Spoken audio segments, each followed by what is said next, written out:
Hi everybody, I'm Joe. And I'm Mary. And we're Book Buds. Today we're talking about everything Kim Liggett.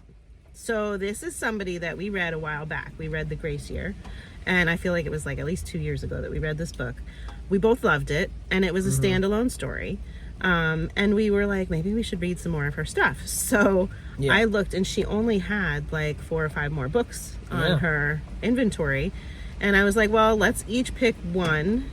And then we can just talk about Kim Liggett in general. Well, no. We each read that one. And we're like, you have to read this one. And we swapped and we're like, yeah, we both have to read both of these. And then I went out and I got like the rest of them. And I read everything Kim Liggett at this point. Which is typical Mary. So I think her best was The Grace Year. What do you think? I do think that. Okay. I do think that. So let's talk about The Grace Year first. We have done a video long ago that you guys should check out if you're interested in this author. It's hilarious. I think it's our funniest scene of all time. Yeah, it's a good scene. We've referenced this one before in other videos. We'll put a link for it. Yes. But The Grace Year, it's like there was like this community. Every single one of her books has like this isolated community that feels kind of like, you know, living in their own unique, remote way, right? Yep. There's that common thread. And then there's always like this unreliable narrator that's either like you're wondering, are they drugged? Are they religiously preoccupied? Are they being possessed by some spiritual being or devil? And like, you know, what's their perception of reality? Is it right or not? Right? So in The Grace Year, these girls, do you want to tell about it? Well, yeah. So on their 16th birthday, they were like sent away by the community to this like gated forest area where they had to like spend the year, right? To like get rid of their like... I don't think it was a whole year. No? It was a few weeks, I think. A few weeks? I don't know.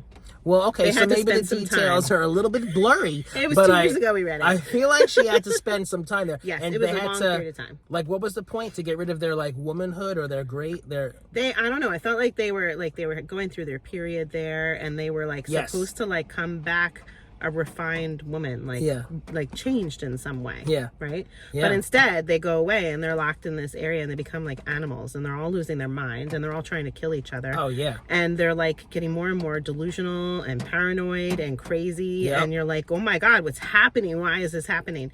And then, like, you end up having these other layers of like, well, do the men know? Are the men orchestrating this kind of thing in the town? And why are they doing this? Is it like purposeful manipulation and things like that? And there were poachers, right, who were like hunting them. Yes. Yeah, if you exited the gates, somebody would kill them. Yeah. But people were dying anyway. It was crazy. Very Hunger Games. Very Hunger Games. I think if you like Hunger Games, you'll like this.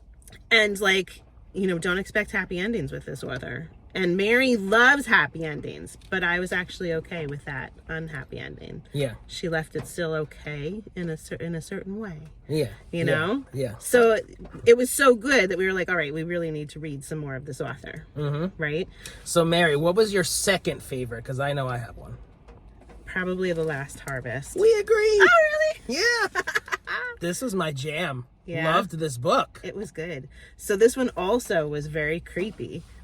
They were like out in the cornfields. Yeah. No, it wasn't cornfields. No, it wasn't cornfields. It was wheat. Yeah. They were out in the wheat fields. Yeah. And they were like, you know, this remote town, and this kid's dad had died by like, so it was almost like he was worshiping cows or murdering cows, and he went out to the barn with a cross and like the devil was taking over. I don't know. And like, you don't know why. Like, why did it happen? And it was just awful. And the kid like dropped out of life. He stopped playing football. He withdrew from everybody. But then he was like slowly losing his mind. So again, you're unreliable narrator. You're like, what's going on?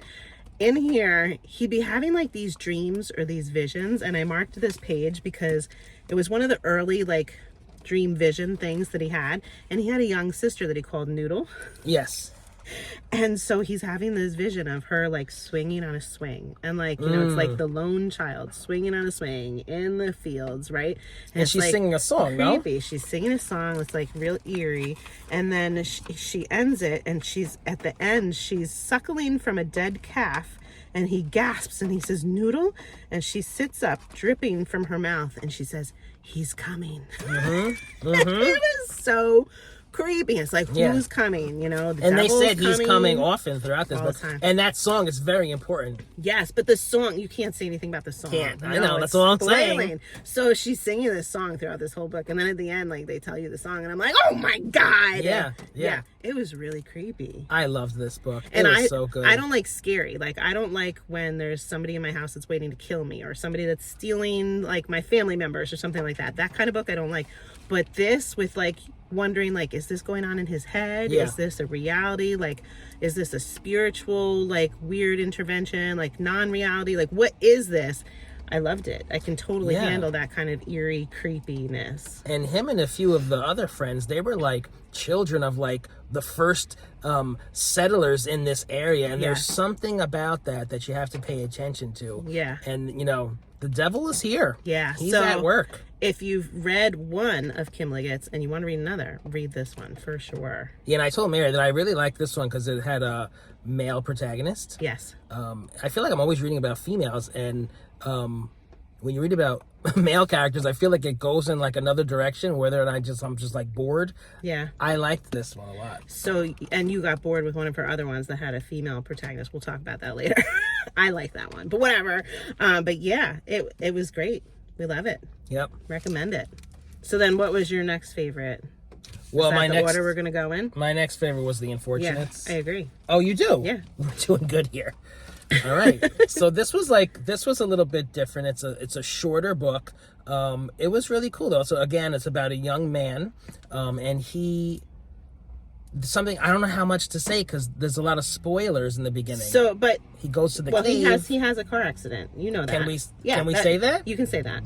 Yeah, he's in a car accident in the very beginning, and he killed some people, and he feels terrible about it. She's gonna say it. That's right in the beginning. Yeah. It's not spoiling. And then he goes to kill himself. Yeah, because he's guilty. He feels terrible, and he just like he can't live with himself, and his family has this tradition where they go off into a cave, like spelunking. Is that a word? Is that in a cave? Spelunking? I don't know. I don't know.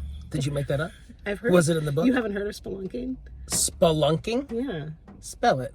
I can't spell that. You have like another... Spelunking is like, I think it's cave exploring, but that's not exactly what he did. He was like rappelling into a cave. He had to survive for like a couple nights and no food and like fend for himself and come out and like, you know, be proud. You know, I did what my dad did and my grandfather before him, that kind of thing, right? He tries to commit suicide. He's unsuccessful. Some people show up and help him. And I think that's all we should say. Yeah, and it gets crazy. Yeah. It gets crazy. Yeah. I liked this book. This was and good. It's eerie, really eerie. It is. I feel like the cover, like, you know, I don't feel like the cover tells you what this book really is at all. You know? It doesn't feel the right vibe for me. Yeah. So if you want something that's just gonna like bend your brain a bit and be really eerie and really cool, check it out. And it's short. Joe mentioned that it's only 220 pages. It's not a big commitment. So check that one out. And we're down to these two. So the last ones that Joe did not love and actually DNF'd. I did. I DNF'd the first one. Blood and Salt. This one was a duology. So Blood and Salt and Heart of Ash. And I have to totally say my library is amazing because we didn't have Heart of Ash. It wasn't in our county system at all. And they reached outside of our county and got it. It took a month, but they got it for me, which was really cool. So thank you, my library. You have a good library. I do. So Blood and Salt. I really liked Blood and Salt, but you did not. I think the female protagonist thing, it was like too romancy. Like what did it for you? I couldn't follow it. I was very bored. They were getting ready for this freaking ceremony over and over again. I'm just like, what? This is the one with the cornfields, right? Yeah. This is cornfields, which, you know, I like her style. She's got like that kind of vibe keeps going them on. isolated, yeah. Yeah, which is cool. I don't know. I really went into this thinking that it was going to be another Kim Liggett that I was going to love. And I was just so irritated by the whole thing. I was just like, Mary, do I have to finish this? You're like, don't even finish it. I'll tell you about it in person on Monday. I'm like, oh, thank God you released me. I don't want you to be miserable. But I really did enjoy Blood and Salt. The first of these two books I enjoyed. And like you said, it was in the cornfields. And so like there was this isolated community. It was almost like they were like this cult. Like, are these people even real? Because the girl and her brother like went out to find the mom, who was the spiritual connected person. And they were talking about like reincarnation kind of things, you know, like spirits inhabiting the vessel body and blah, blah. And the kids are like, is mom crazy? And mom runs off and they're like, we got to go find mom. So they go to the cornfields. Well, when they get to the cornfields, they're trapped inside the cornfields and you can't get out. Like if you approach the barrier, it throws you back in. So you're legitimately trapped in this cornfield with this group of weird people that are like, you know, like remembering this ancestor from long ago that's going to possess somebody's body at some ceremony. And you're like, are you people for real? What's happening here? So I still found it very eerie, very creepy. And there was a love interest in this that I really enjoyed. So I was all in through the whole book. And there was some twists at the end with like what was going on with certain family members that were unexpected. So overall, I really enjoyed it. And now, this is the one with the brother and the sister? Yeah. Yeah, I didn't know who was who. But it's interesting that this is your least favorite, though. It is, only because the second book made it awful for me. Because if you like a book and you're reading the next book, it should be similar and enjoyable. And if they were totally separate books, I would be okay with this second book, Heart of Ash. But it's not at all like the other Kim Liggett books. They end up like taking the characters, you know, they end up going to the city and they're, you know. The city? Yes, and like there's no corn husks like isolating them any longer. And like, you know, there's this person that's this vessel inside this body and like, you know, who can be trusted. It turns almost into like this Twilighty kind of vibe. Oh, no. Very different book. So it just didn't have a consistency, even though you had the characters move over there. It wasn't consistent. So it was just not pleasurable to be like reading this as a duo, especially when I waited so long to get the second book. Yeah. And I was looking forward to it. It didn't carry like the same love that you had in this first book. I didn't feel it in the second book. So that's why this kind of like it, I was like, all right, so you're right. Blood and Salt wasn't as good. Okay. But as a standalone Blood and Salt, if you just read that one and didn't go on, I think you would enjoy it. All right, so Mary, we're going to add this to your repertoire. You are now a Kim Liggett expert. You did it. I did all of them. I mean, there weren't that many. This is your third expert author thing that I've read everything that they've written. It's pretty cool. Very good. Good for you. Yeah. I'm a little jealous, but I'm a little OCD like that. If I can see like, you know, an end in sight, I'm like, oh, it's only 3 more books. Let me read them all. And I'm just like, fuck this. I can't read this book. It sucks. I want to read a thriller. Goodbye. Yeah. So let us know if you're going to check out Kim Liggett. And if you're enjoying Book Buds, give us a thumbs up. And share us with your friends. And subscribe to our channel, Book Buds! I love my Book Buds. We've been wanting to read her forever. I know. Good job. Proud of us. Now put the